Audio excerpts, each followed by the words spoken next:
Hello, everybody. My name is Michelle Rudy. I work at the Mira Coalition. I'd like to welcome you all to this panel on access to higher education for immigrant youth. We have a very distinguished panel today. You're going to hear various aspects of this issue, including a high school student who's going to tell her personal experience about this issue. Before we get to the panelists, we are going to watch a short video that youth from East Boston made with the help of Jenny Alexander, right over here, our moderator today. I first just wanted to tell you a little bit about our panelists today. Our first panelist will be Pitsamai Sijikukong. She's a doctoral candidate at Harvard Graduate School of Education in Administration, Planning, and Social Policy. Her program focus is in the area of communities and schools. She's taught from kindergarten to graduate students in California and Massachusetts. Ms. Sijikukong has also worked as a consultant for the National Coalition of Advocates for Students and the Southeast Asian Resource Action Center. Her research interest is in Southeast Asian youth educational opportunities. Thank you for being here. Our second panelist is Dr. Albert Argenziano. He has been the superintendent of Somerville Public Schools since 1993. Prior to that, he served as assistant superintendent of the Lawrence Public Schools. Dr. Argenziano has spent extensive time in Mexico, where he was superintendent of schools for the Department of State Overseas School, and served as president of the Association of American Schools in Mexico for the U.S. State Department. In addition, Dr. Argenziano has served as a public school principal in the Silver Lake Regional School District and the Standing Rock Indian Reservation. Dr. Argenziano received his BA from Suffolk University, his Master's of Education from Salem State College, and his doctorate in education from University of Alabama. Currently, Dr. Argenziano frequently lectures as an adjunct professor in colleges in the New England region. Thank you for being here. Our third panelist is Congressman Michael Capuano. Thank you for being here. He's currently serving his third term as representative for Massachusetts Historic 8th District. He was first elected to this office in November of 1998. The 8th Congressional District includes Cambridge, Somerville, Chelsea, and about 70% of Boston. Congressman Capuano is a member of the House Committee on Transportation and Infrastructure and the House Committee on Financial Services. He also serves on the House Democratic Leadership Team as a regional whip, an assistant whip, and as a member of the House Democratic Steering and Policy Committee. Congressman Capuano is a strong voice for residents of the 8th District. Our last panelist is Natalie from East Boston. She's a peer leader at the Aspire Youth Program and a very eloquent speaker, so we'll all look forward to hearing her personal experience.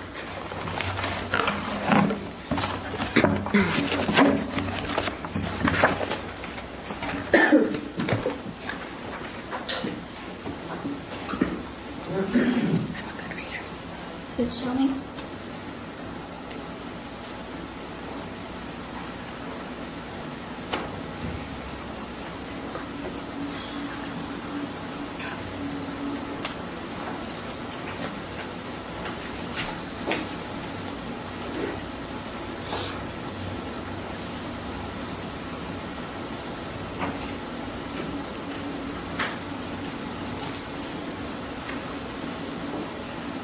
Our stories are testimony to the composition of our lives.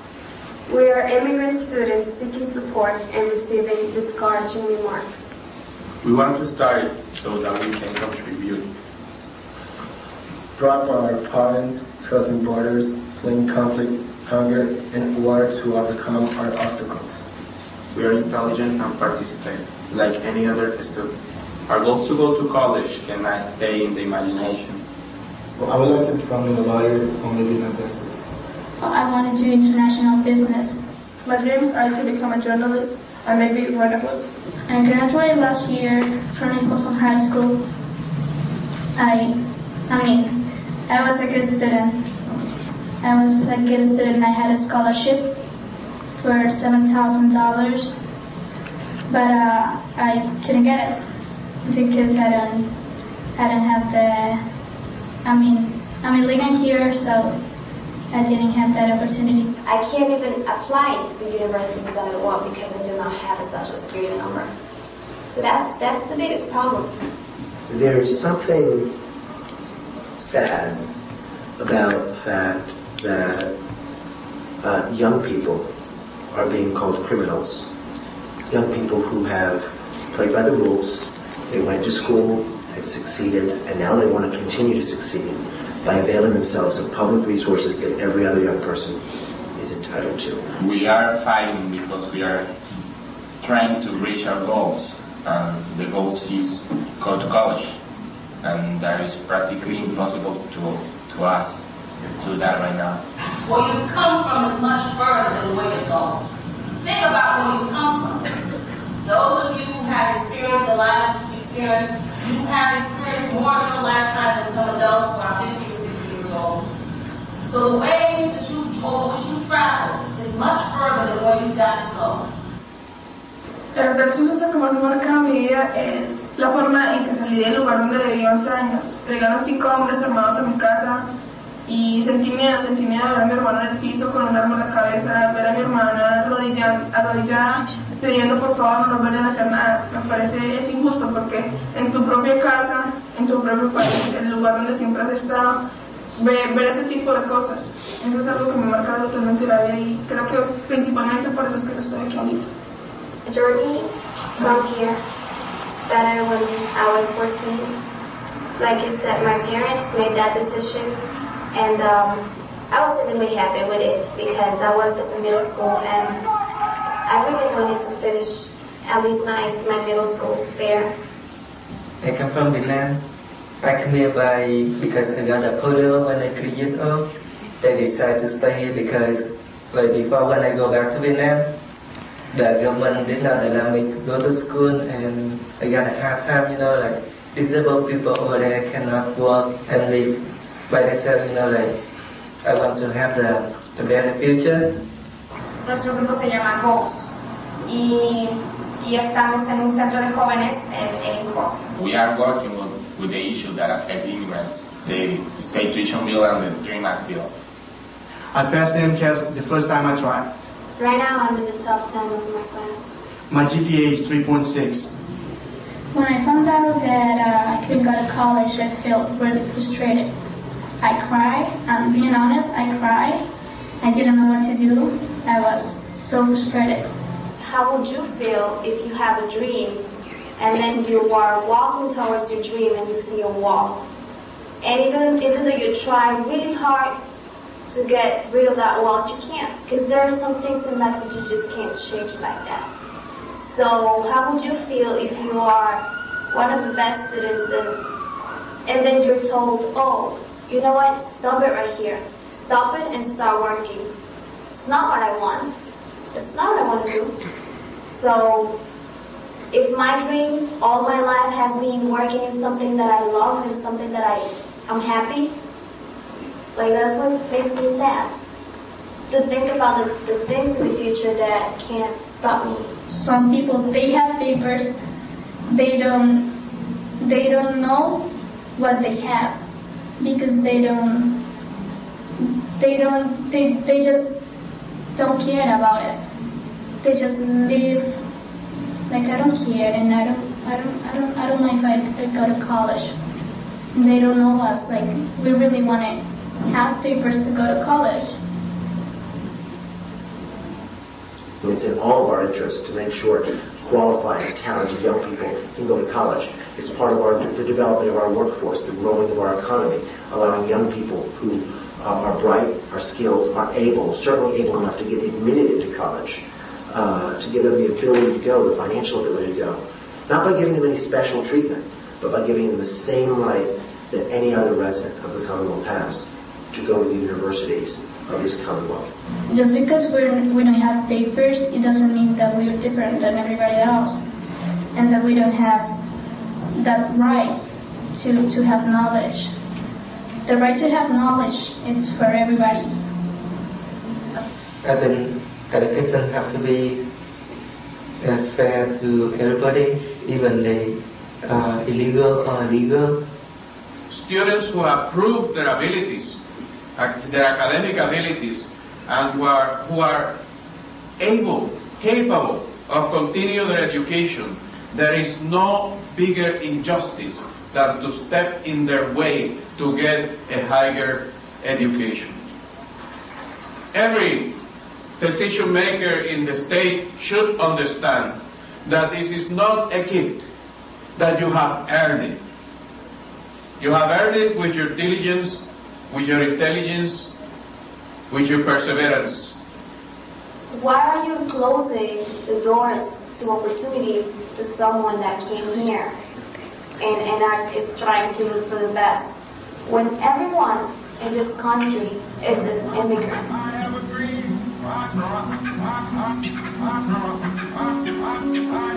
We want to be acknowledged, because we're here to stay. We're street scholars. We need more to lead the way. We need college, but they ain't got the cream to pay. But I have a dream today. We want to be acknowledged, because we're here to stay. We're street scholars. We need more to lead the way. We need college, but they ain't got the cream to pay. But I have a dream today. I never would have thought I'd get this far in life. Always focus my brain into a sharp at night. While the other foreign kids became players of crooks. So now me, I try to keep my brain in the books. The A's that I took, people always better than me. Some in colleges will notice I get my degrees. Even my best friend is proud of me. He gotta be. I thought that all the wisdom that I got was every free, but it didn't. And all my friends applying to school. I had to get the job and just try to be cool. Still trying to build my dream, but not provided with tools. And now I'll be another one of these misguided fools, like my parents. Some immigrants on the block, and they're powerless. Every door is locked. I want an education, all I got was a crock, and my life is like a losing stock. We want to be acknowledged, because we're here to stay. We're street scholars. We need more to lead the way. We need college, but they ain't got the cream to pay. But I have a dream today. We want to be acknowledged, because we're here to stay. We're street scholars. We need more to lead the way. It's done. We need college, but they Okay, if you'd like to invite the panelists to the table.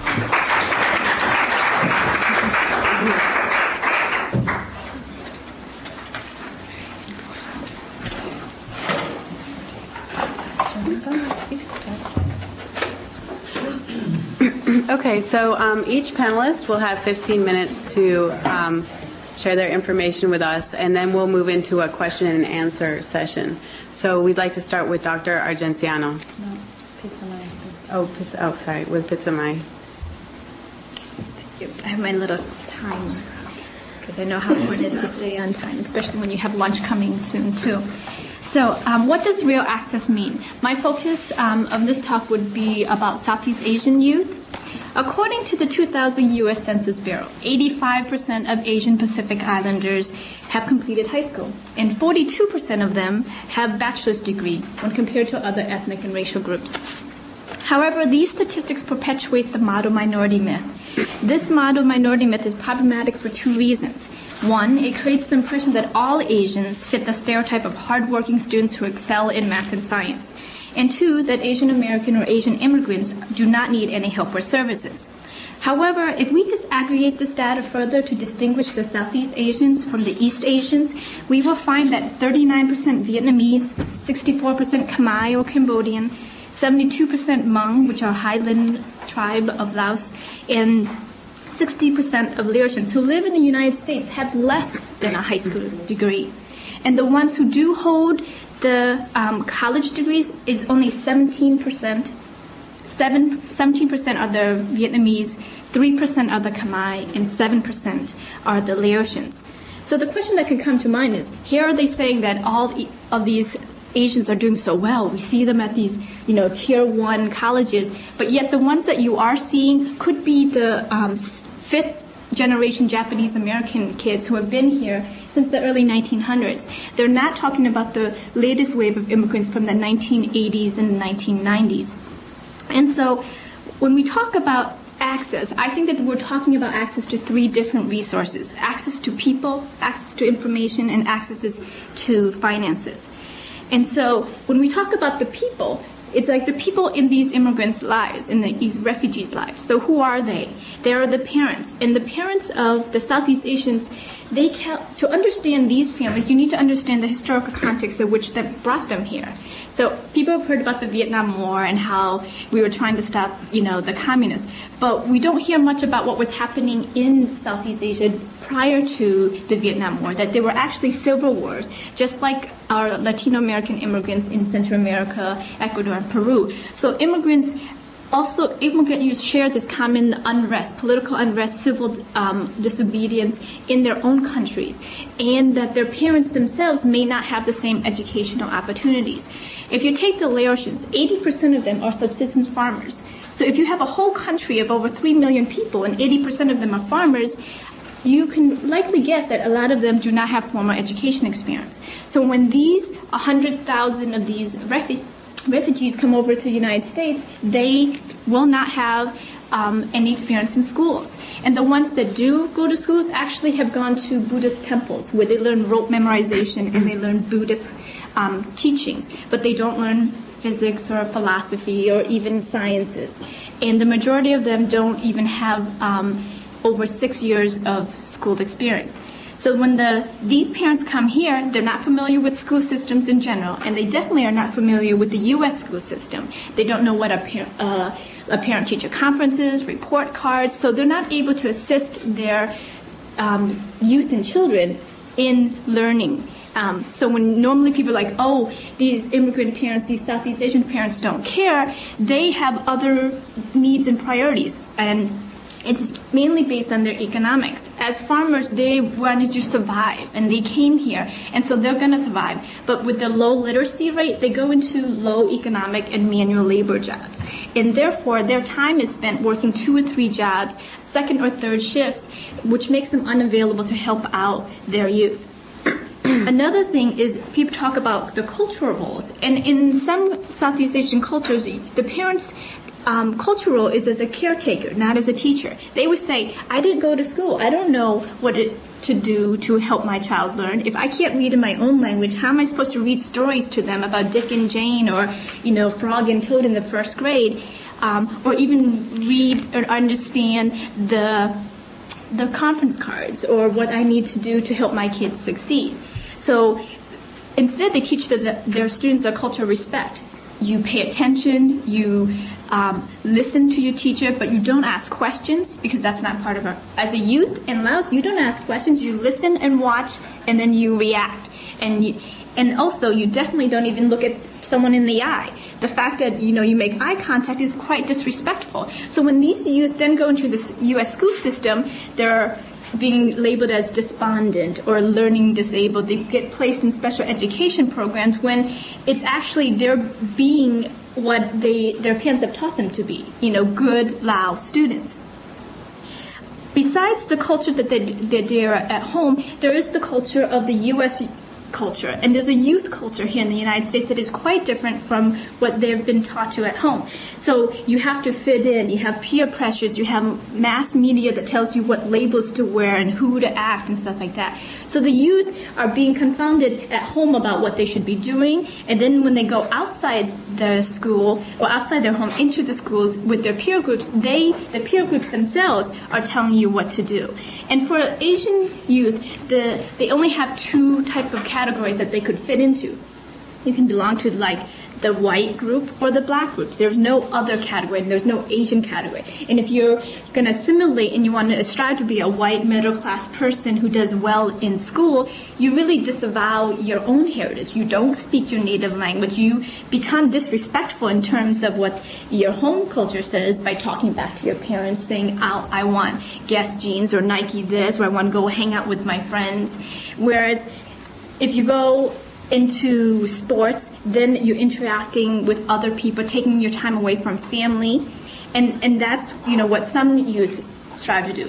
But then there's another set of youth who strive to be enculturated more the hip hop culture, the culture of resistance, and these are the students who understand the racial discrimination when they get followed in the subway system or they are being harassed in stores, just because they say, One youth is like, they think I'm a thuggy or I'm a gangster just because I wear baggy jeans, I'm into Sean Yun or Puff Daddy and stuff like that. Doesn't mean I'm a gangster. But they get labeled as such, and that's the stereotype that they have to contend with. But that stereotype and that labeling has nothing to do with education. You don't hear a gangster rap, unlike the one we just recently heard about, hey, stay in school. It's about sex, drugs, fast cars, easy money. And that's, if they like that, then they say, why should I get an education? Because it doesn't get me anywhere. My parent who was educated comes here now is a janitor. Because they don't care, because you know the realities of the streets, you know the realities of our lives. And that's what some of the youth have talked about too. So these youth have this access to these certain type of role models. So they really are lacking role models of their own that says, you know what, you don't have to pretend to be white, you don't have to pretend to be black, but you can be yourself and you can do pretty much what you want. But when you don't see role models who can support your drives, when people say, hey, I want to be a doctor, I want to be a lawyer, those aren't the aspirations that some of the Southeast Asian youth are saying. They're saying, you know what, I have to drop out of school because I need to work, because my parents just lost money and they just got employed, so now I become a primary care provider, or I have to take care of my sister, or I just got pregnant and now I have to take care of my kid. So those are some of the realities that aren't in this 85% of APIs have graduated high school, or that 42% are now hold this degree. So that is one area of access to people that the Southeast Asian youth have to contend with. The second access is access to information. So what about the students who do want to do well? What do they have to contend with? There's some institutional issues and barriers because, first of all, the limited English proficiency level, that they don't even know that they have scholarships that they can apply for, or that they have to take certain like algebra or geometry classes that they have to go into before they can go into college tracks, because no one's there to negotiate it. If there's someone there who tells you, hey, this is what you do, if they have a caring mentor or a teacher that can take the time to do that. But the realities of the high school life is you're going to see 200 students. Do you have time to mentor 200 students?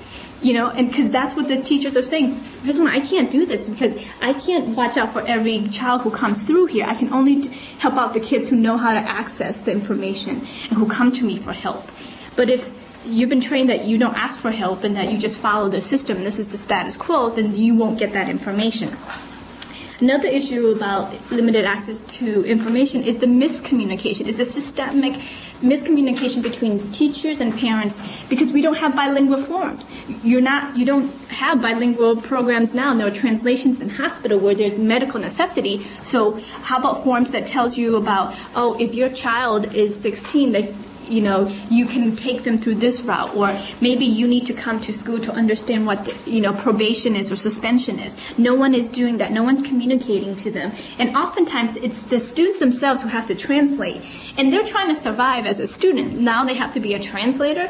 And there's some words that don't even translate into their native language because maybe you don't have report cards in Laos. So how can you say report cards? Because it's not applicable to these parents.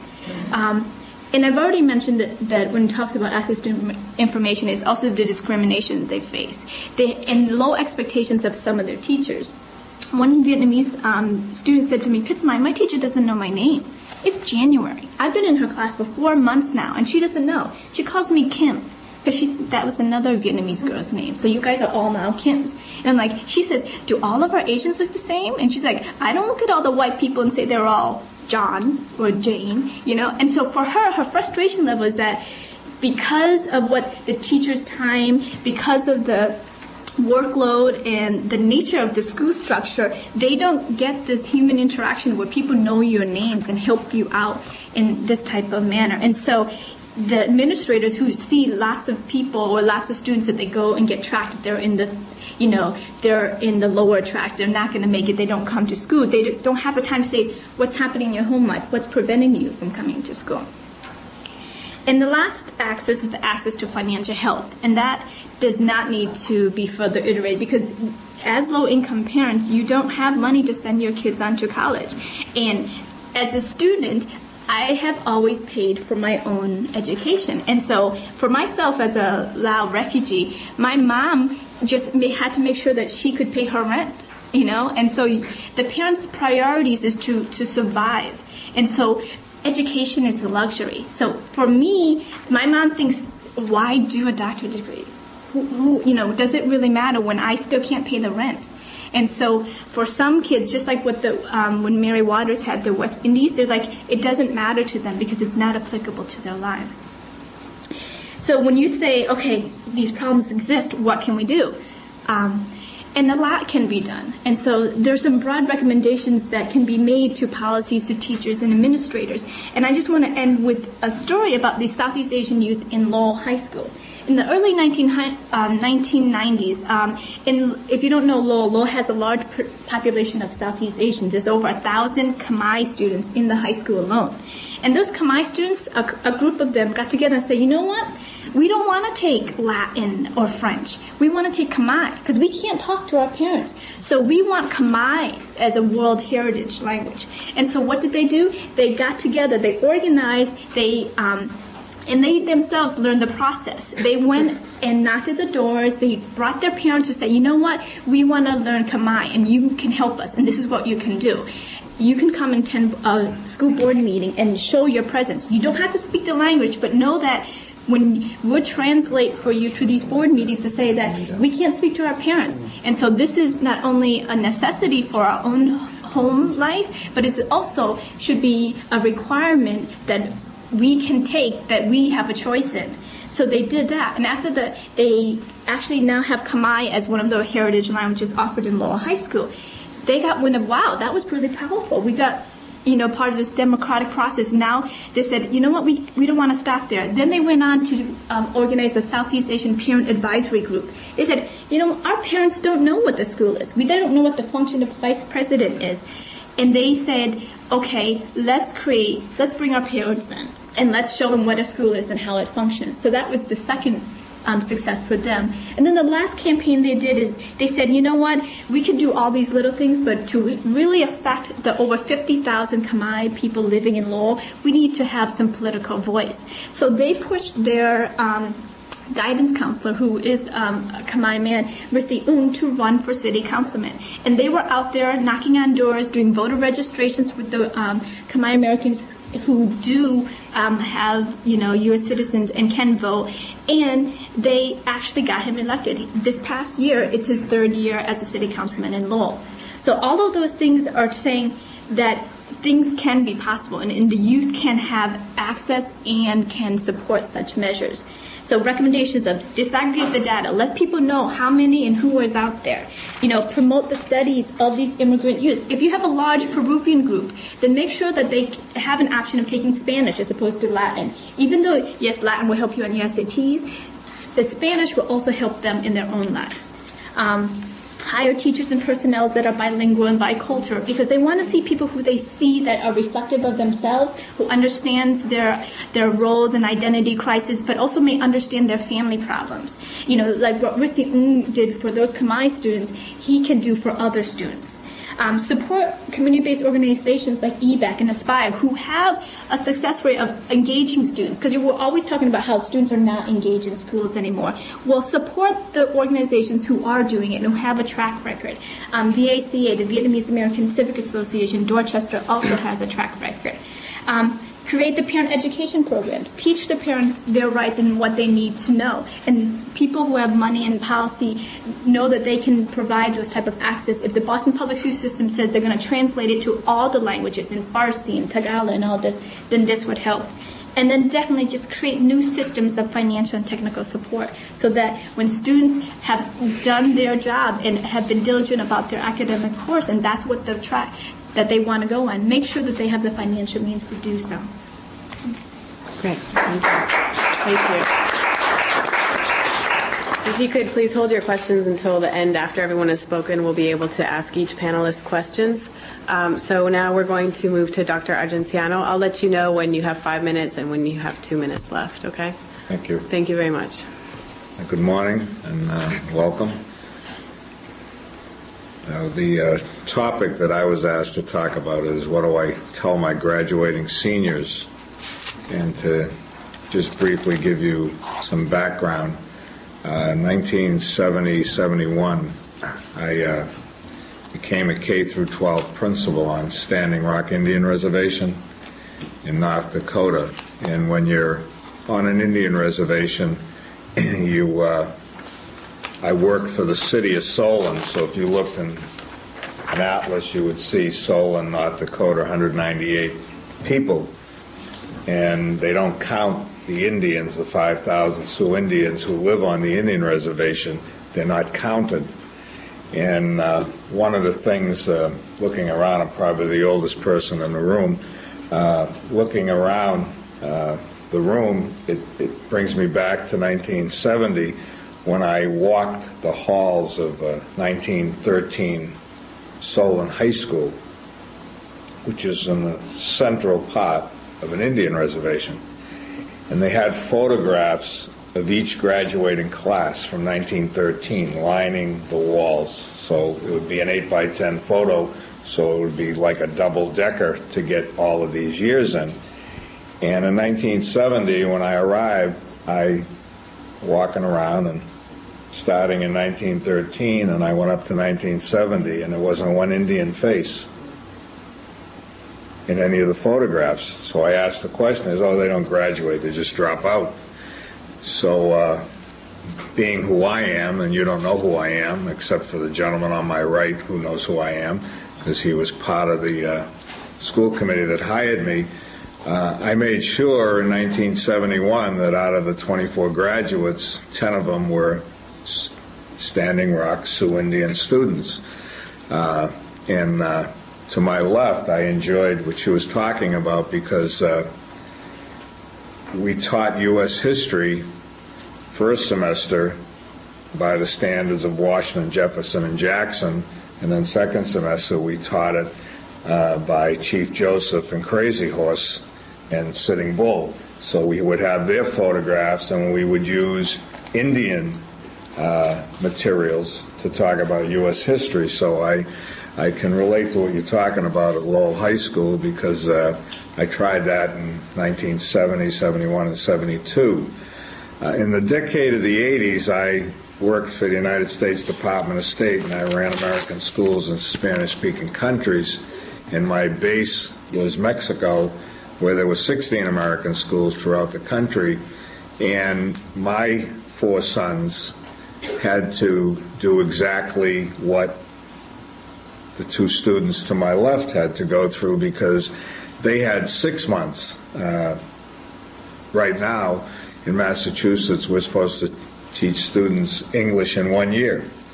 My 4 sons had 6 months because when you're in a foreign country, you have to follow a foreign curriculum.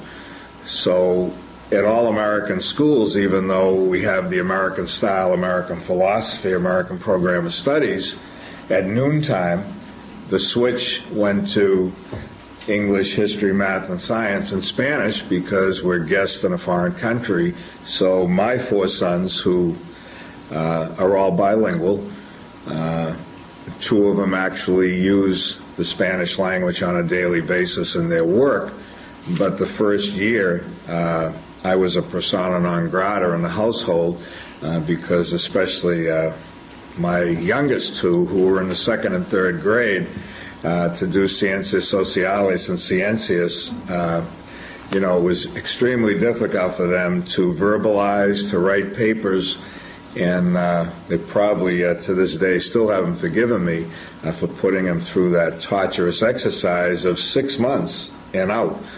So that was a decade of the 80s, and then I came home as an only child to take care of Mom and Dad, and I was fortunate to go back to my roots. My wife and I grew up in Lawrence, and as a Polish on the side of my wife and an Italian on my side, we were the immigrants in the 40s and 50s, and now I take over assistant superintendent of schools, and I find that we have the highest Latino population east of the Mississippi.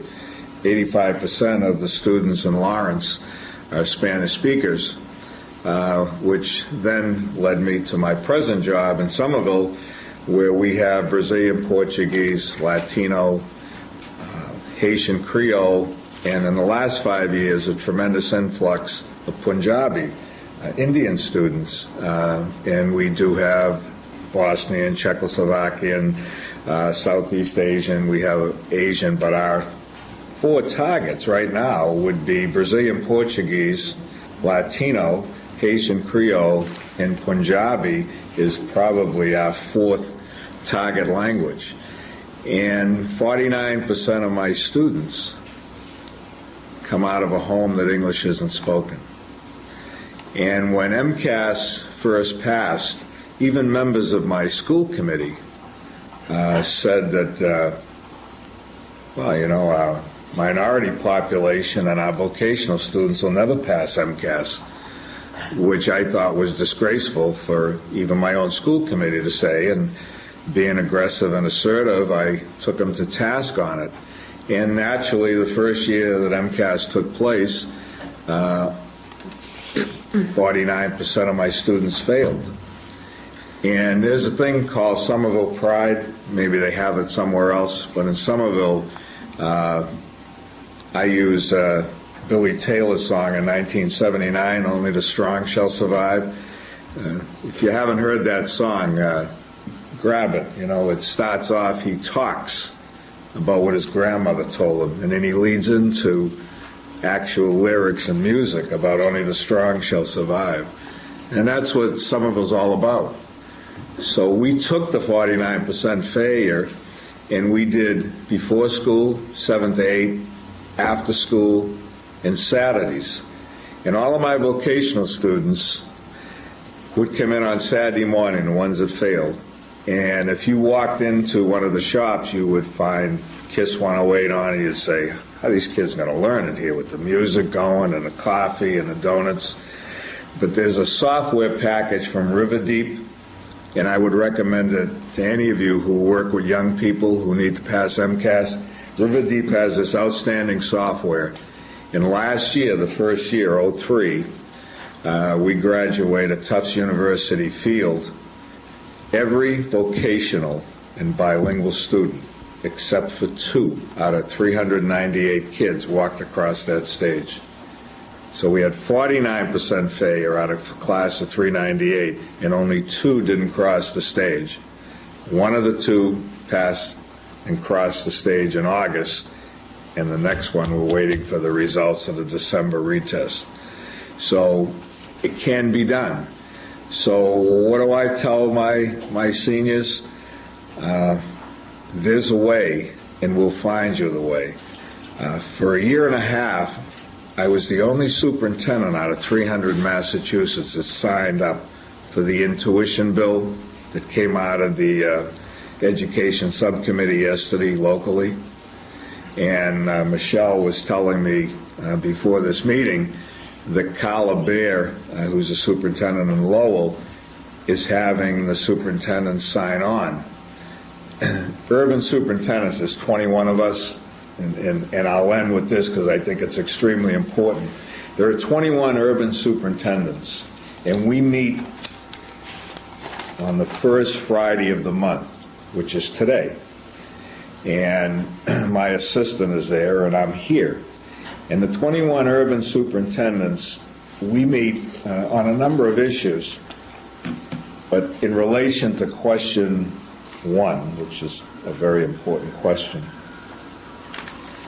the 21 cities and towns have 85% of the second language speakers. So if there are 351 cities and towns in Massachusetts and you subtract 21, it leaves 330. The other 330 cities and towns only have 15% of second language people. So why wouldn't question 1 pass in Massachusetts? I predicted 72% overwhelmingly would pass. Why would 330 cities and towns who don't know what a second language speaker even looks like not vote for extra funding? So the 21 cities and towns that have 85% of the second language speakers, we keep getting slammed. Every time a charter school opens, where does it open? In an urban city. Every time there's a problem with funding, where does the present governor go? Urbans. Last year, Somerville took a $6.9 million cut. So who does it affect? It affects urban kids. So the in-state tuition will assist our young people. But even before that, I would tell my young people to line up. If you want to go to Boston College, you want to go to Boston University, wherever you want to go, you line up your courses with Bunker Hill community or Middlesex community. You line up your courses so that when this bill finally passes, you can enter as a junior with the proper credits from those institutions. But we'll make it and we'll pass. And I just tell them we're not going to fail. We're going to fight and fight and fight. And it took me a year and a half to convince the bulk of the urban superintendents. And Michelle just told me less than an hour ago that at this meeting today, Carla Bear, the superintendent of Lowell, is going to pass this letter around that everybody's going to sign on to for the in-house tuition, which passed yesterday out of the Ed Committee. So I can't even get 20 other superintendents to sign on to this. And the Boston superintendent is somewhere at this conference, and he didn't even sign on our MCAS. He was the only superintendent who didn't sign on for MCAS help. So, you know, when you look at the state globally, I'm just trying to get 20 people to agree with me. And it took a year. So we've got a long way to go, but I have a couple of kids I'm really proud of. Melinda Barbosa comes out of a Portuguese-speaking home. Both parents do not speak English. And she was president last year of senior class, and she got a Posse scholarship to Bryn Mawr. And I had another gal, Bistra Bogdanova, who came second in our class 4 years ago and did not have the correct documents. And she was offered a full scholarship to Boston College. Couldn't take it. Offered a scholarship, University of Hartford, as a violinist, couldn't take it. But she now has the docs 4 years later, and I believe she's a violinist in the symphony locally, as well as a full-time student, finally, with the correct documentation. So there is a way. You just have to keep fighting, and it's just get Billy Taylor's song, "Only the Strong Shall Survive." Thank you. Thank you. Thank you very much. Okay, you guys are speeding along. Okay, next will be Congressman Capuano. I'm probably going to be very brief because I actually prefer questions and answers. I'm not a lecturer, and I don't like to lecture people. My presumption is that everybody in this room today is an advocate and already probably feels the exact same way on most every issue we're going to talk about. So I don't feel any need to convince you that I agree or disagree with you. I actually feel a stronger need to challenge you and to play the challenging role. And to that end, I would argue that you really have to know people that don't agree with you for a couple of reasons. Number one is they are still the majority of the population. They are certainly the majority of the voting population, and they elect state representatives and congressmen and governors and mayors and city councilors and school committee people. You can advocate all you want for whatever you want, but if you can't get the people that are elected in office to listen to you, because they don't have to listen to you, then you get lucky once in a while when you get somebody who does, but that's it. It's luck. And I would argue that you really have to get to know, I don't like the word opponent, because I think that most of the issues are really not about, it's really not opposition and advocacy. Usually it's advocacy and a lack of prioritization.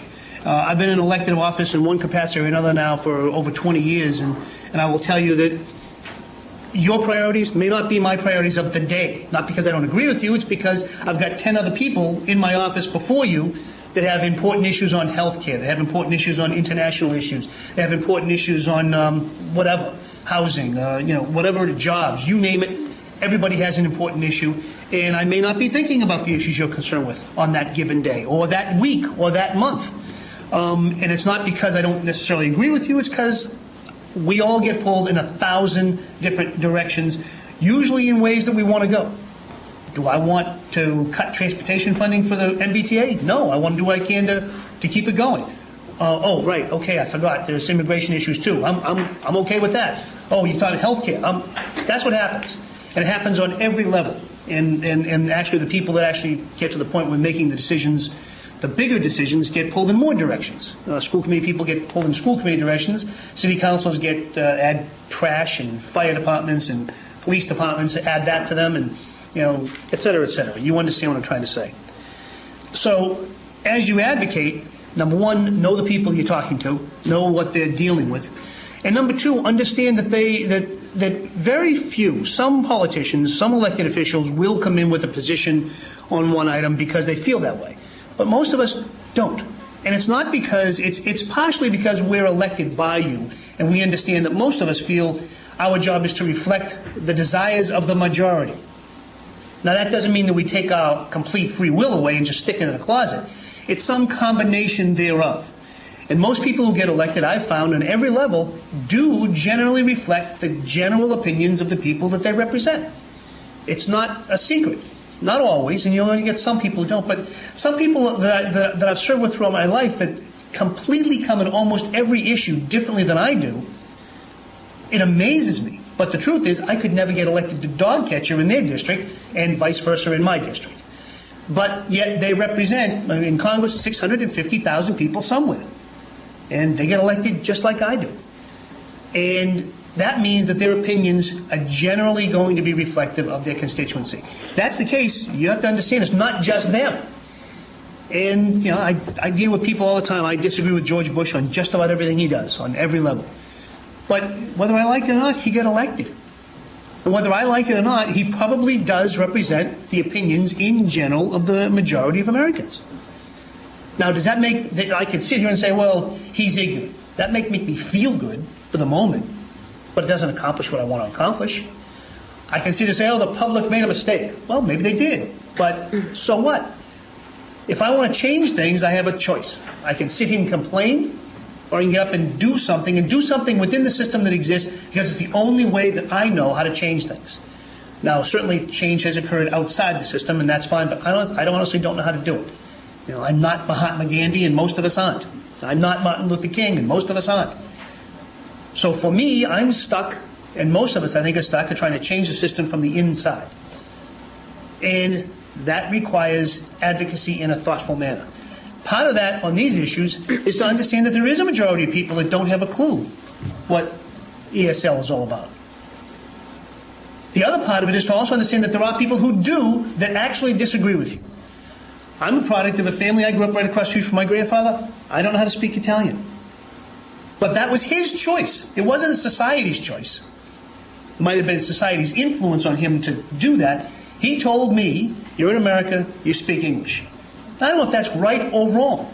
But honestly, that was the product of American immigrants up until the last 20 years. And I'm not going to pass judgment as to what's the right answer or the wrong answer. I don't know. I haven't got a clue. But when you go out and advocate that children be taught in their own language, first of all, you've got a couple of things. You are running into a lot of people that have personal experience with foreign languages in their own families, that they say, well, wait a minute, nobody taught me Italian, and we did okay. I'm not saying that's right or wrong. It's simply a fact that in Massachusetts is a serious fact. We've always been a state of immigrants. Number two, you're running into a political problem, particularly today, because it's not like it once was. It's not all the Italians are the immigrants. You just heard what Al said about Somerville. It's true about every city.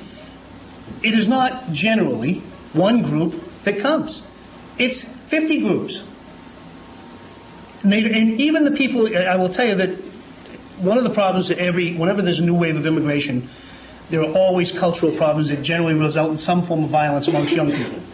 And you try to deal with it as best you can. We had it in Somerville. We had a wave of immigrants, early 90s, I guess it was. And some people don't like each other, and they find reasons not to like each other. That's so be it. But what people don't understand, to the news media and to people who don't understand this, it's, oh, white kids and Hispanic kids are at it again. And they don't like each other because of that. Well, many of the reasons really don't revolve around ethnic things. They generally revolve around girls. I hate to say that, but it's true.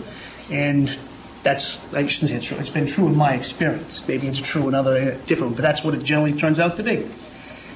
And I'm going to tell you that as the mayor, we had the whole city going in one direction, but when there were two Hispanic groups They had a fight. Honestly, on a political basis and on a social basis, it was, they might have been fighting about the exact same thing. And it might have been Salvadorans fighting Colombians because somebody went out with somebody's girlfriend. But we knew it wouldn't hit the papers as a racial thing. It wasn't an ethnic thing. Well, in some levels it was.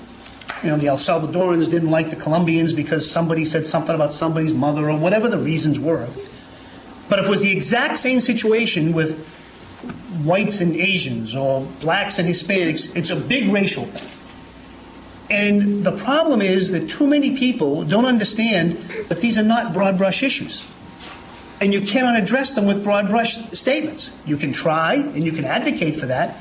But on the other side of the table are people like me saying, wait a minute, there's, at last I knew, 30-something languages being spoken in the Somerville school system. More.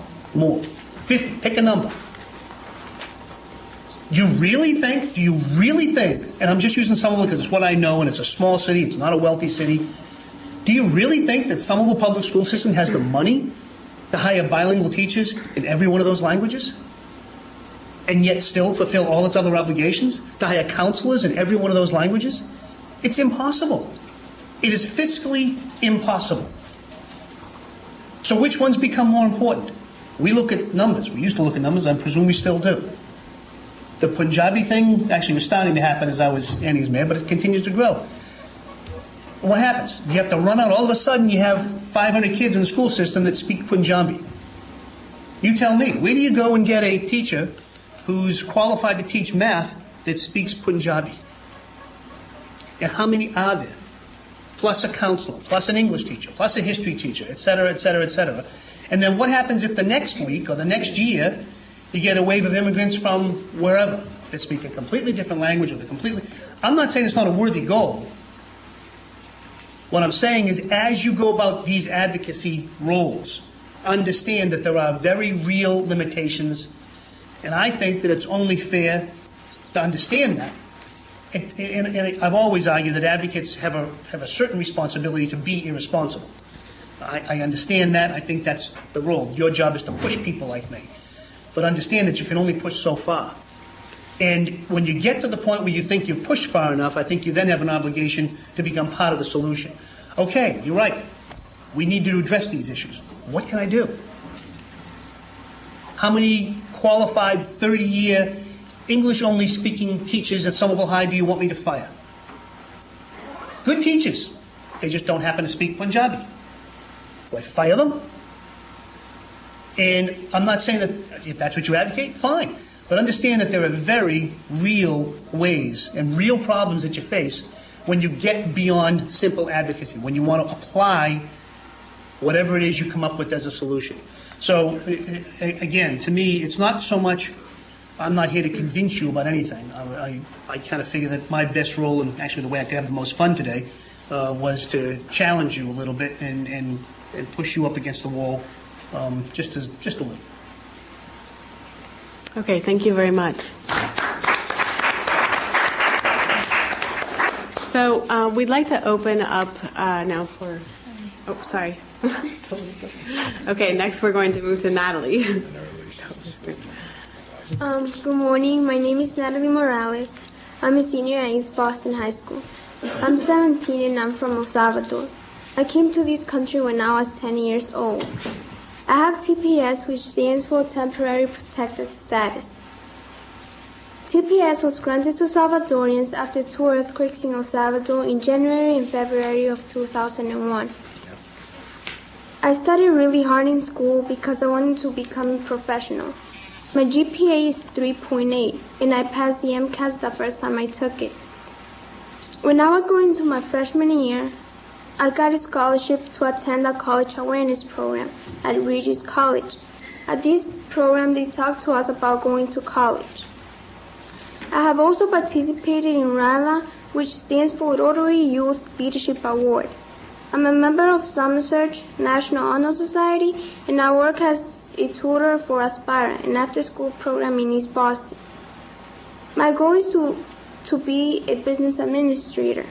Even though I'm an honor student, I can apply to any college I want.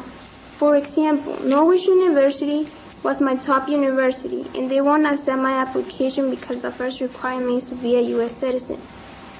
Even though I can get accepted into a community college, I still have to pay 2 times as much as my classmates who are citizens. Also, because of current immigration laws, I can't get most scholarships or any federal loans. Because of this situation, I can't afford to go to college. I'm not the only one in this situation. Around the country, there are about 65,000 students every year whose immigration status keeps them from going to college. The situation makes me feel sad because I want to be successful, but if I don't go to college, I won't be able to achieve my goals of becoming a business administrator. In my opinion, I think it's unfair because the educational program tells me to keep studying, but then at the end of high school, I found a barrier that no one told me about. Sometimes I get really frustrated. For example, one day last year, I said to myself, I should just drop out of high school and start working. But I didn't because my mother told me that there was still a possibility for me to succeed. I decided to help myself and others by joining the group Goals. Goals is a group of East Boston High School students that meet at the youth program Aspira. What we do is inform people about the laws that can help immigrant students. Right now, we are trying to find people to support the DREAM Act and the in-law state tuition bill. The DREAM Act is a federal law that will give immigrant students the opportunity to become residents and receive federal loans and some scholarships. The in-state tuition bill will make public colleges affordable for us. If we could go to college and become professionals, we can contribute more to the country and the economy. I hope everyone in this room join us in making a better future.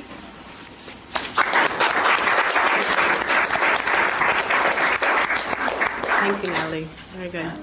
Okay, now we're going to go ahead and open up to the conversation to questions for clarification. Another goal of this conference is to look at concrete suggestions for change and for addressing some of the barriers that have been raised here. So if you'd like to go ahead. I have a question to Congressman Capuano.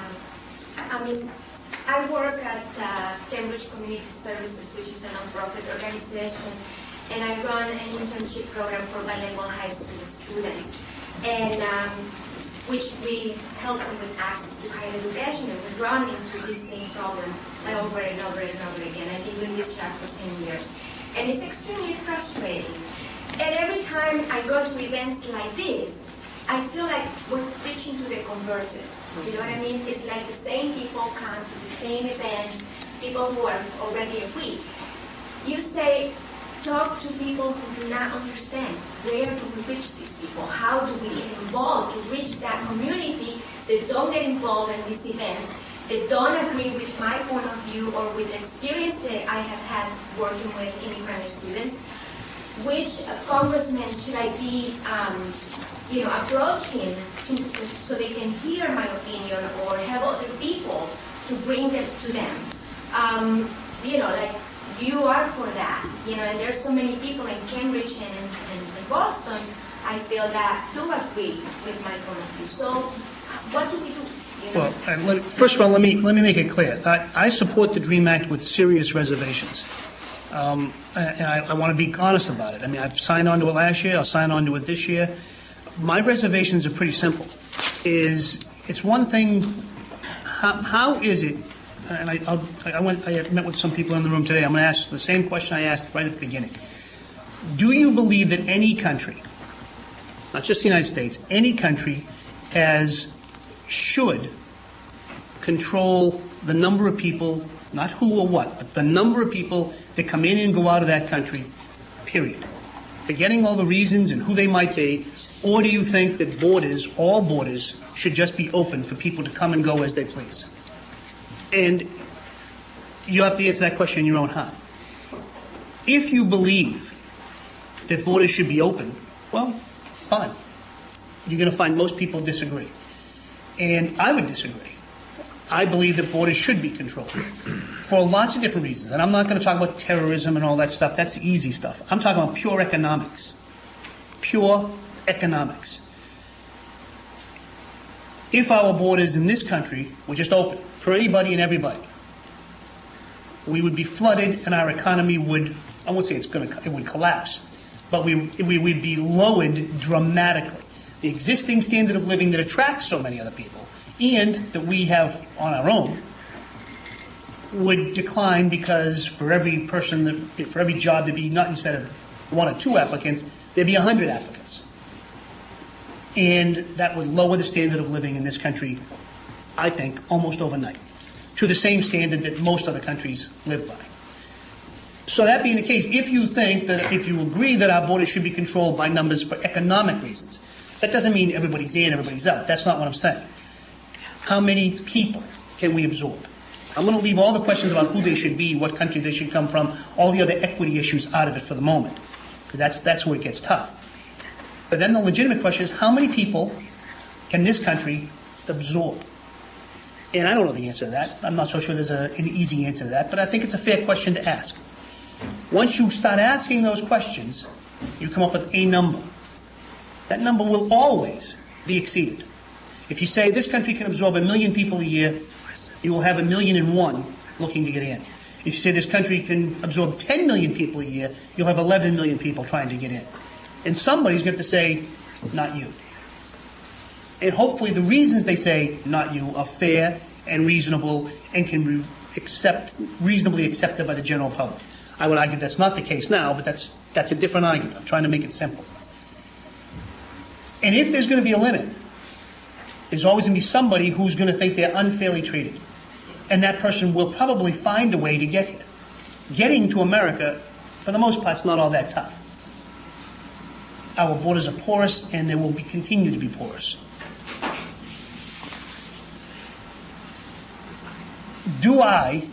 Does a congressman have an obligation to protect the people that are here and their quality, not protect them, I'm not trying to talk about terrorism, protect their quality of life, their economy? I think the answer is yes. Excuse me, Congressman Capuano. Could we focus on the answer to the question, which is how to reach these people? So we're getting because if you want an easy answer, pick up the phone. If that's you want an easy answer, fine. But is this your answer that you would give? Unless you understand what issues they're facing. And I get calls every day. There's no way in the world I can possibly meet with everybody who wants to meet with me. Excuse me, but I know the issue. And that's, because you are somebody who is somehow supportive of these issues. That's why I elected you. Yes. Okay? Because you're from my district. Now, my question to you is, how do I go and reach out to the people who don't see eye to eye with me? What I'm trying to tell you is that unless you understand, if you think you're just going to go into somebody who disagrees with you and say, I represent 5,000 people and this is what we want, you're not going to get what you want. If you think that you're going to give them a petition, you're not going to get what you want. It is a system where people get elected. And if it's the electoral process, the public perception process is a different thing. That's getting to the media and getting them to talk about it. But the electoral system, everybody who runs for anything needs people to hold signs. And I'm talking about, never mind voting. I mean, I know that most of the people we're trying to talk about now can't vote. But everybody can hold a sign. Everybody can put a bumper sticker on. Everybody can host a neighborhood party for whoever. I'm not just talking about for school committee people, for state reps. And then once you get to the point where everybody who represents you, and I will tell you that on many of the issues I deal with, the entire Massachusetts congressional delegation agrees. So that oftentimes my problem with Massachusetts people is there's nobody else to talk to. Then you got to start going to New Hampshire and electing a new president and other congressmen, and not just in congressional level. But the same is true at the State House. If you have a state representative that agrees with you, fine. But if you don't, you need to get them out. And I will tell you that one issue won't do it. If you think one issue is going to do it, you're wrong. No single issue gets anybody elected or unelected. It is a panoply of issues, and it's a whole societal thing. And the only way to influence it is to get involved. And understanding that most undocumented immigrants can't vote, I mean, well, I know that. There still doesn't mean they can't. I will tell you that people have held signs for me in the rain. I've never once asked to see their green card. People put bumper stickers on. Never once asked to see the green card or their driver's license. I don't care if they own the car. If they put a sticker on, I'm a happy guy. And every single politician who gets elected who's any good at what they do knows everybody who held a sign for them, knows everybody who put a sticker on, and remembers it. And does that mean that I agree with everybody who's ever supported me? Of course not. But it means I'm a little bit more quick to listen to them, and more than likely a little bit more sympathetic to their views. So the only way to get involved that I know of it's not an easy way to do it. It is hard, and it takes time, and it takes organization, and it takes commitment, and it takes an understanding that no one has a monopoly on what's right. Thank you. We have another question. Well, it was in connection with the previous question. Congressman, would you entertain the question, can you think of a better way of choosing the people that you are willing to let come into this country, but to pay attention to the accomplishments of those high school students, and something like the movie, that they showed us at the beginning of this program? Doesn't it show that these people can get organized, and promise us that as they stay here, they will contribute very positively for this country? Well, that's an argument that one can have when you raise your question. I would respond by saying that I have never judged anybody, anywhere, on their academic abilities. My grandfather was a truck driver. Couldn't have graduated high school if he tried. I don't think any less of him than I think of the Nobel laureates that I work with in Cambridge. And I think that's unfair to say that. So honestly, academic achievement is self-achievement. It shouldn't, in my opinion, unless the country needs nuclear physicists, whatever it might be, that you have a specific reason to be here. In general, I would argue that the children that are here illegally, that cannot get to college, have just as much right to advance themselves. Okay, excuse me. Did you want an answer or didn't you? Am I not allowed to finish my answer? Well, we're going to go ahead and, excuse me. Maybe afterwards we can continue this conversation. I'd like to actually ask if there are any questions for our other panelists. Yes. For Superintendent Dr. Graziano. Yes. Question that I have is, you focus on teaching to the test. Obviously, many colleges will look at Somerville and some of our urban areas. They certainly have much more interested students than you'll find in some of our suburban areas. But do you find that teaching to this test, the MCAS test, is hurting the educational process and the education those kids are getting? I think what we had to do with the large numbers is we had to focus on preparing them for the retest while they were doing everything else. So they were taking their regular courses, and we had to do before school, after school, Saturdays and summer camps to make sure they passed the retest, because without the diploma, there was nothing to do. So that was the foundation, the first, but now knowing what we now know versus back then, we're teaching less to the test, and the number of failures for 04 was reduced in half, and it'll be less in 05 and less in 06. So I think there'll be less teaching to the test as we understand, and my colleague to my left talked about some things don't translate. The first year MCAS was given, there was a passage regarding Mayor Curley in Boston. There was a reading passage that the kids had to respond, and there was a term that Mayor Curley was in the Boston Common on his soapbox, and in Spanish that translated to a case of ivory soap. There's no term in the Spanish dictionary that says soapbox. So all of my Latino kids are figuring, was he shot?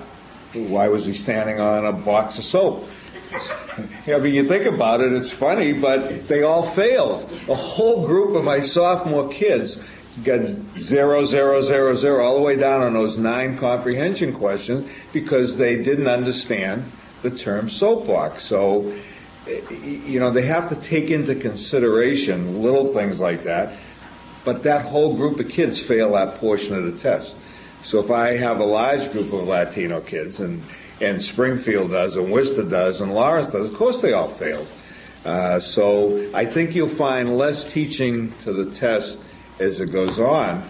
And then you have communities like Lawrence a year ago, 50% of their seniors didn't graduate, but they chose to have them all cross the stage. I would never do that. I think it's not fair to the kids who did pass. But everybody crossed the stage at the Tsonga Center, so if you were an observer, you walked into this graduation and say, man, every one of those, what a great class, they all passed. Well, they didn't. 50% of them didn't. So to answer your question, yes, for the class of 03, a little less for 04, and hopefully by 06, we won't be in that situation. Thank you. Are there other questions for our panelists? Yeah, Carlos. I have one for Congressman Capuano.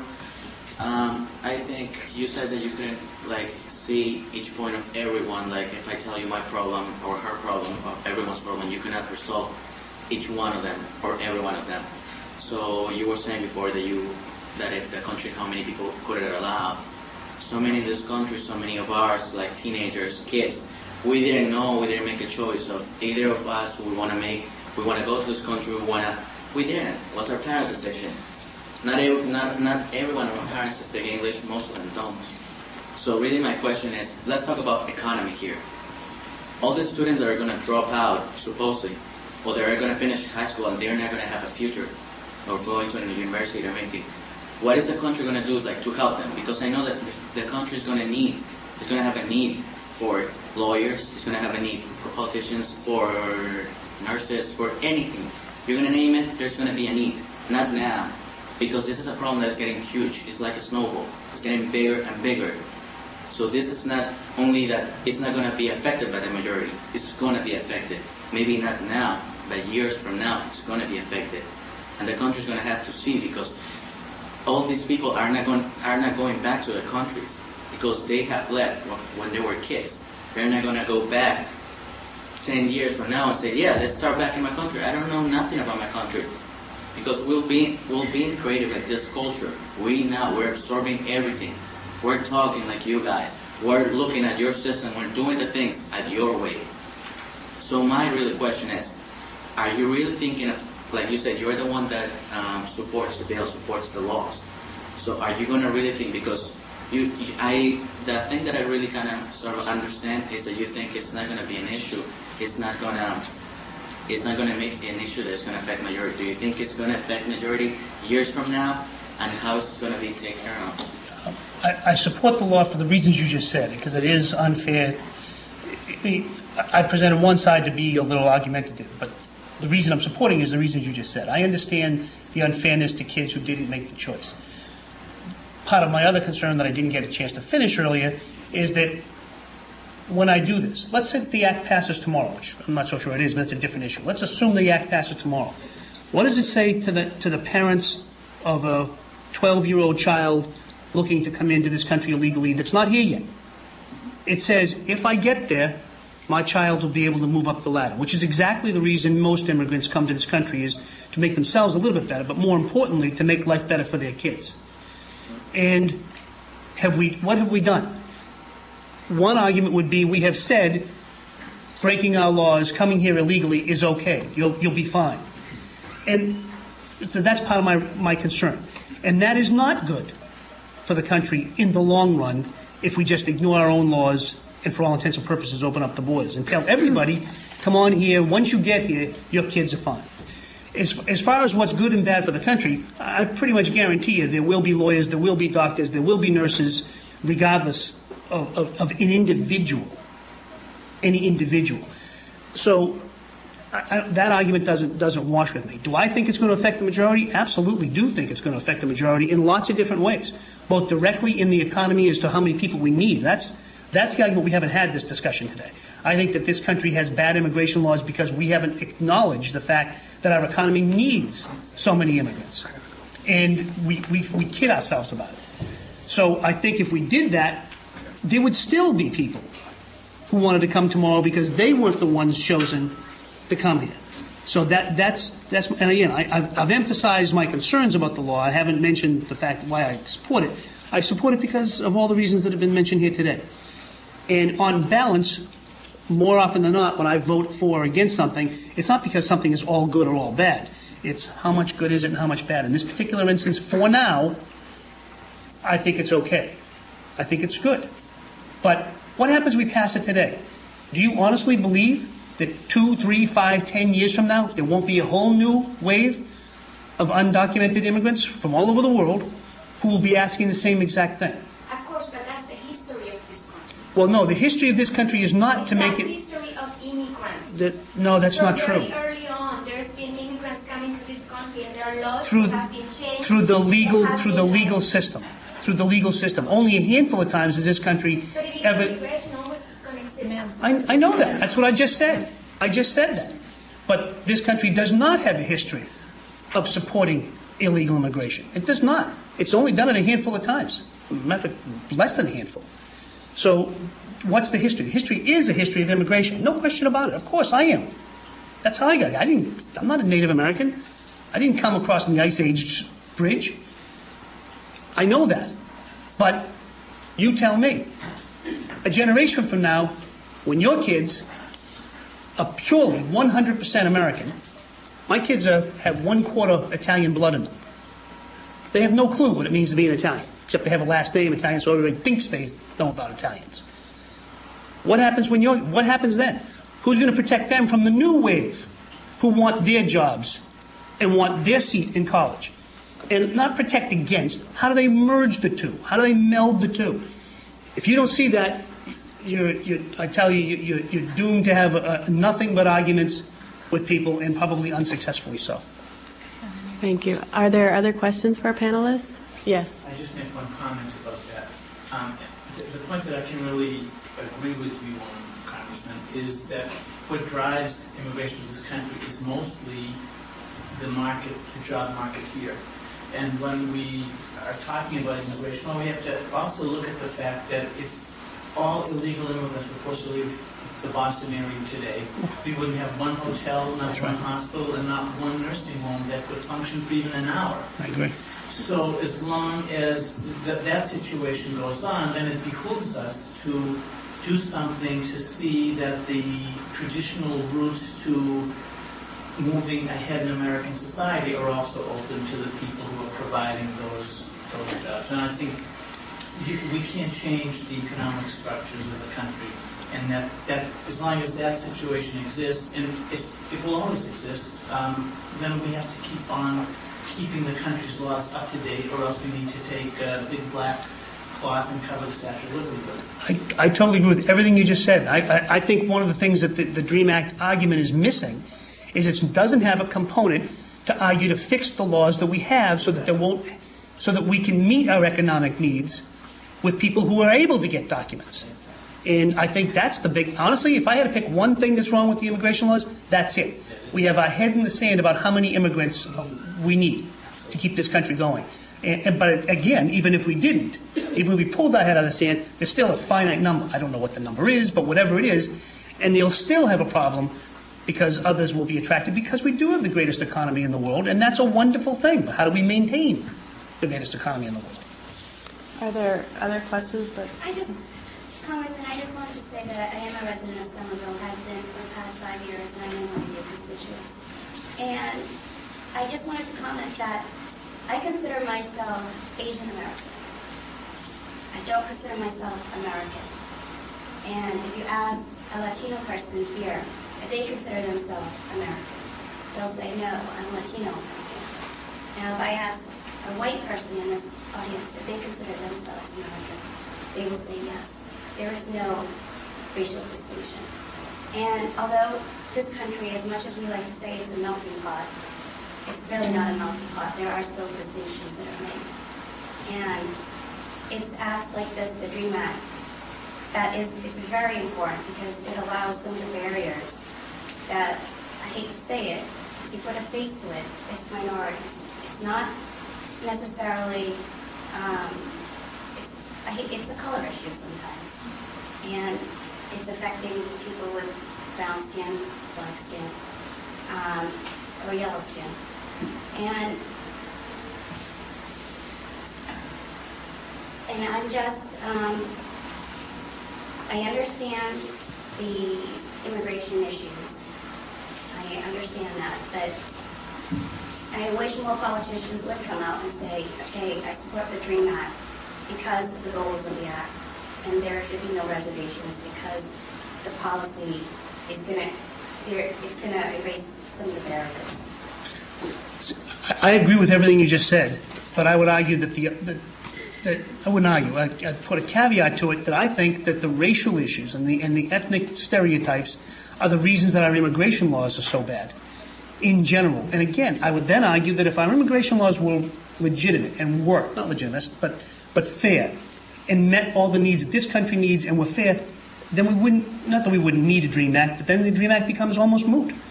And I think on some levels the DREAM Act is addressing one result of the problem and not the root of the problem. But I totally agree that the reason, one of the main reasons our immigration laws are still way behind where reality is racism. I totally agree with you. If we had waves of immigrants coming over from Europe, I think that our immigration laws would be changed like that. And we don't. So I don't want to pretend. I absolutely think that you're 100% right. Thank you, Congressman. Are there more questions for our panelists? If not, I have a question for Pitsamai. You talk about having role models in the schools and counselors who can work with the students who understand their experience, come from the same experience. With English immersion programs, a lot of the bilingual counselors or the bilingual teachers who acted many times as a liaison between the student and this new experience are not there anymore. What can you say about this situation? I think that I'm not saying that you can't be an advocate like a white teacher. If we see the reality of the classroom, the majority of the teachers who are there and the majority of the teachers who are coming out of these college preparatory, Boston College, Leslie, Willock, are going to be white teachers. But it's how do we train these teachers, or how do we train the administrators to be sensitive towards diversity needs? I'm over at the Harvard Graduate School of Education, and I've been a teacher for 5 years, but not in this whole gamut did we have, it's like you color racism. We talked about Martin Luther King, we talked about Gandhi, and that's all it is in terms of race discussions. And even at the discussion tables now when we talk about policy, it becomes very much a superficial conversation. You don't say, okay, who are these people? What are we going to do to change it? So that right now, when all of these teachers and all of these advocates and community liaison personnel are gone, I would question to say that how many of the school meetings, the faculty meetings, are on this topic about how we're going to support these students. What can we do? Okay, what are our options now? Because we have MCAS down the line. We may have a new open court system, a new legislative law that tells us how we teach and what we teach. So the teachers' hands and the faculty and the administration's hands are already being controlled about what they do and when they do it. But no one is stepping up in terms of teacher education programs. No administrators that I know of right now are saying, okay, what can we do with the staff that we have now? What do they need to do a better job in addressing that? And I would just say, I don't know, because I haven't seen anyone talk about it in the aftermath. And no one's even tracking, because I would love to see people track these students, the before, question 2, and the after for the next 4 or 5, years, to see, like, okay, what are the effects of not having a person who understands or even talks to the students? Can I make a comment about that? I've been in the bilingual program in Cambridge for more than 30 years. And the fact that the law passed did not necessarily mean that programs couldn't go on. That was pretty much a local political choice. A lot of cities ran to dump it. But in a city like Cambridge Regional Latin School, our program goes on almost exactly as it was before. And we changed a few names rather than teaching, let's say, math or principles of science in Spanish or Portuguese or Creole. We call it in ESL with facilitation in Spanish, Portuguese, and Creole. To continue to have guidance counselors. I'm responsible for assigning guidance counselors to incoming students. We continue to assign them to teachers wherever we can, to guidance counselors speak their language. So part of what needs to happen is people need to be politically aware. There was no reason for Chelsea to jump its program 1, 2, 3, or Somerville to jump out of it. That where there's a political will, there's an ability to continue to work with immigrant youth in a way that meets their needs, with or without the onslaught. And with also, I would say that with the help of the parents, I was teaching in Long Beach after Proposition 227 passed, English only with Robert Unz. I felt that he moved with me when I came here to Massachusetts. But so the parents actually, so the Southeast Asian Khmer parents actually petitioned, and they put a waiver form that they said, no, we are going to keep our bilingual teacher. And the bilingual teacher was a white male. He was a white Mormon who did ministry in Cambodia, but he taught bilingual education. He said he does a great job of helping us understand this. And so the parents got together, and he helped them understand the law, saying if this is a right as a parent, if you want your child to have this, then these are the things that you need to do. And so even though as a state they passed 227, that Lincoln Elementary School in Long Beach, California, in Lincoln classroom got that, and they can do that. And so it is about political information. It's about access to that information about what those parents can do, because there are ways. Okay, thank you. So are there any more questions? Vanessa? I just wanted to make a comment in terms of the discrimination that we see in the schools and even immigration laws. I remember when I came to this country, I actually came here with a student visa. And I kept asking my friends why were they going to school here, my Brazilian friends anyway, and why didn't they have a student visa, and why were they here illegally? Because for me it was so easy for my parents to go to the consulate in Brazil and to get this visa. And then I realized that for you to have a student visa to come to this country, you have to be rich back in your country. You have to prove to the American consulate that you have all this money, that you will be able to send all this money to the United States. So with that said, only me and just a minority of the people who are coming here, legally speaking, are the ones who are able to come with a student visa, whatever the case may be. And so the question is, yes, illegal immigration, maybe we're not supporting illegal immigration, but at the same time, for you to come to this country legally as youth and as students, you can't because my father is a neurologist back there, but most of the people don't have parents who are able to have that kind of financial support. And even as a student in this country who always was able to have this legal status, I still found a lot of barriers. And so the question is, yes, illegal immigration is bad, but what are we doing with being able to allow people to come to this country legally? It still is a discrimination issue anyway, and if there is a huge need to reform the immigration laws for all I know. Okay, we have another comment. And just in reference to that, it's not always an advantage to have a student visa. It's an advantage to go to college, but it's not an advantage to go to high school.